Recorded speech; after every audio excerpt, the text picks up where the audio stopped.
Bismillahirrahmanirrahim. Assalamualaikum warahmatullahi wabarakatuh. Izin memperkenalkan diri, nama Siti Rahmayanti, NIM 1911340, jurusan Hukum Ekonomi Syariah dari Fakultas Syariah, kelas A dan sekarang semester 3. Izinkan saya memenuhi salah satu tugas dasar ekonomi Islam, di mana di situ terdapat membuat video dan di dalamnya menceritakan atau menjelaskan salah satu materi tentang dasar-dasar ekonomi Islam. Di sini saya akan menjelaskan materi tentang zakat. Pengertian zakat. Zakat berasal dari di sini juga ada lembaga zakat. Lembaga zakat dibagi menjadi dua bagian. Yang pertama, Badan Amil Zakat, yang didirikan oleh pemerintah seperti Baznaz, pusat sampai daerah. Sedangkan Lembaga Amil Zakat, yaitu didirikan oleh suatu masyarakat atau organisasi muslim sosial. Di sini saya akan menjelaskan materi tentang zakat. Apa itu zakat? Zakat berasal dari kata zakah yang artinya mensucikan.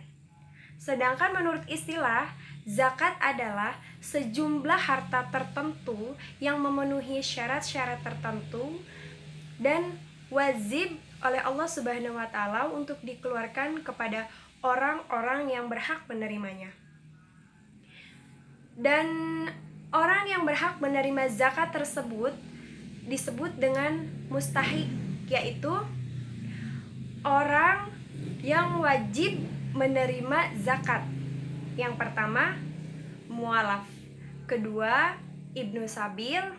Ketiga, orang miskin. Keempat, fakir miskin. Kelima, fisabilillah. Keenam, amil.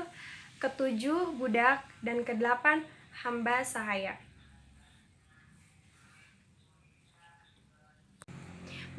Di sini juga ada subjek zakat.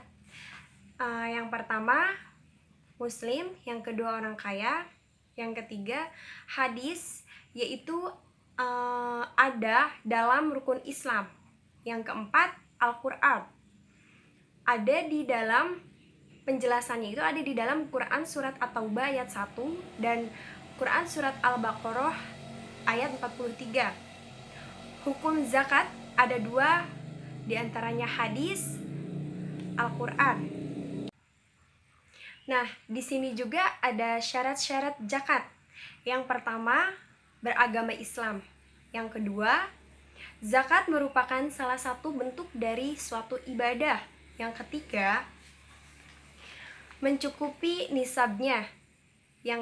Yang keempat, berlaku 1 haul, yaitu sama dengan 1 tahun. Landasan hukum zakat, yaitu ada di dalam Al-Quran, As-Sunnah, dan Ijma ulama. Sedangkan di sini juga ada subjek zakat. Subjek zakat itu terdiri dari muslim, orang kaya, dan hadis ada dalam rukun Islam. Al-Quran dijelaskan dalam Quran surat At-Taubah ayat 1 dan Al-Quran surat Al-Baqarah ayat 43. Di sini juga ada harta yang wajib dizakati. Yang pertama yaitu al-milk at-tam, yang artinya harta yang dikuasai secara penuh dan secara sah oleh diri kita, didapat dari suatu usaha, bekerja, warisan yang sah bentuknya. Dan yang kedua, anama, yaitu harta yang berkembang. Contohnya dalam suatu perdagangan, deposito, dan pertanian milik bersama, dan lain-lain. Yang keempat, telah mencapai nisabnya, yaitu mencukupi suatu ukuran.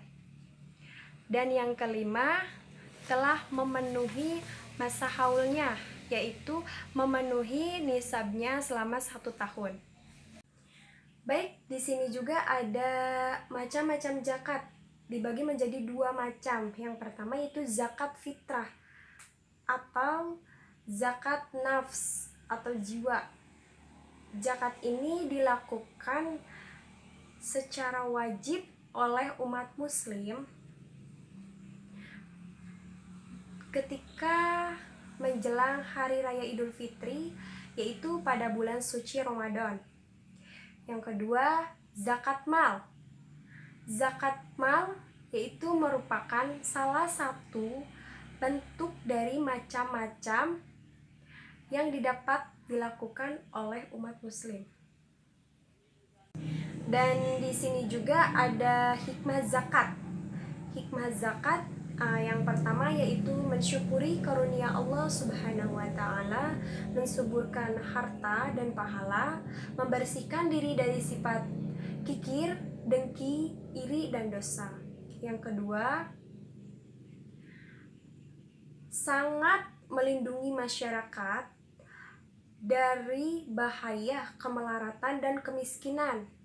Yang ketiga, mewujudkan rasa solidaritas dan kasih sayang sesama manusia. Yang keempat, tolong menolong dalam kebaikan dan takwa. Dan yang kelima yaitu mengurangi kefakir miskinan adalah salah satu bentuk dari masalah sosial.